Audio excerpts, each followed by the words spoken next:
Salam, hər vaxtınız xeyir olsun. Mən Baxış müəllim. Bu günləri Afrikanın daxili suları, xüsusən də çayları və gölləri haqqında məlumat verəcəm. Deməli, Afrikanın əvvəla qeyd edək ki, sahilləri iki okean suları ilə yuyulur. Qərbdə Atlantik okean, şərqdə Hind okean suları ilə yuyulur. Şimal-şərqdə Hind okeanı hövzəsinə aid olan Qırmızı dənizlə, şimalda isə Atlantik okean hövzəsinə aid olan Aralıq dəniz suları ilə yuyulur. Deməli, Afrikanın çaylarından başlasaq, Afrikanın çayları 3 hövzəyə aiddir.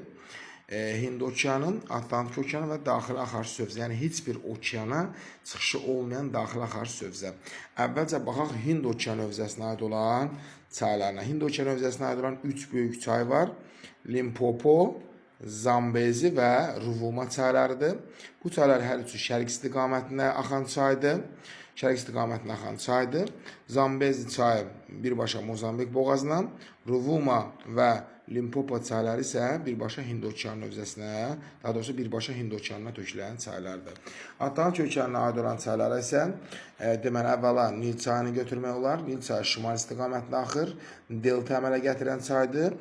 Mənsəbi Aralıq dənizidir. Deməli, mənbəyini ekvatorial və subekvatorial iqlim qurşağından götürdüyü üçün demək olar ki, il boyu bolsul olan çaylardandır. Sonra, yəni testlərdə ən çox düşür ki, Nil çayı səhra və yarım səhralardan keçməsinə baxmayaraq niyə həmişə bolsuldur? Çünki mənbəyində həmişə yağış sularına qidalandığı üçün mənbəyindən bol yağıntı suyu götürür ona görə. Bundan başqa Nil çayı Atlantik okean hövzəsinə aid oldu, delta əmələ gətirdi, dünyanın ən uzun çayı oldu, şimal istiqamətində axdı. Bundan başqa Atlantik okean hövzəsinə aid olan çaylardan Senegal, Volta və Niger çaylarını göstərmək olar. Bunlar hər üçü şimal subekvatorial iqlim qurşağında yerləşirlər. Yay aylarında ekvatorialın qalxıb şimal subekvatorial üzərində hakim olduğu vaxt bura bol yağıntı gətirir. Ona görə yağış sularına qidalanırlar iyulun, avqust aylarında. Yəni yay aylarında bolsul olurlar. Senegal qərb istiqamətində, Volta və Niger çayları isə cənub istiqamətdə axan çaylardır.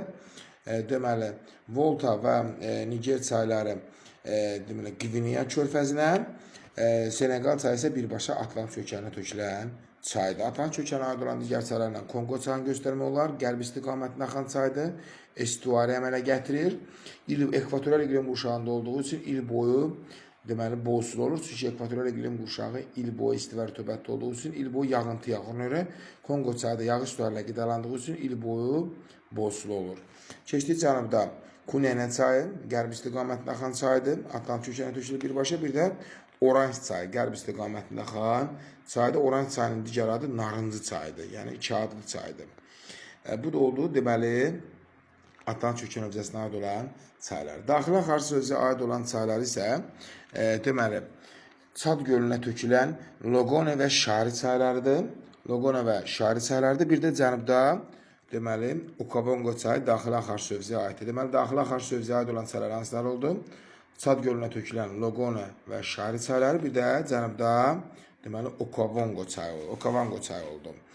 Sonra göllərinə nəzər yetirsək, Afrikanın gölləri, əvvəla Çad gölü yerləşir, deməli, Afrikada daxili axarsu hövzədə.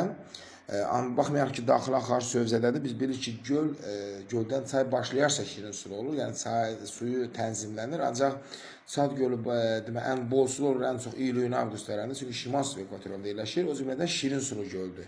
Yenə deyirəm, baxmayaraq ki, daxili axarsu hövzədədir, şirin sulu göldür, çünki bunun şirin sulu olmasının səbəbi yeraltı sularla əlaqələndirilir və yaxud da ki, belə deyək də, ilin rütubəti dövründə, yəni ekvatorial burada hakim olanda, iyulun, avqust aylarında həmin bu göldən Bodele çökəkliyinə yeraltı su axını olur. Ona görə Çad gölü həm də şirin sulu göl hesab olunur. Bundan başqa Afrikanın ən dərin gölü deməli Tanganika gölüdür. Baykal gölündən sonra dünyada ikinci ən dərin göldür. Ümumiyyətlə ensiz və uzun belə göllər görəndə bunlar tektonik Çad zonasında yerləşən göllərdir.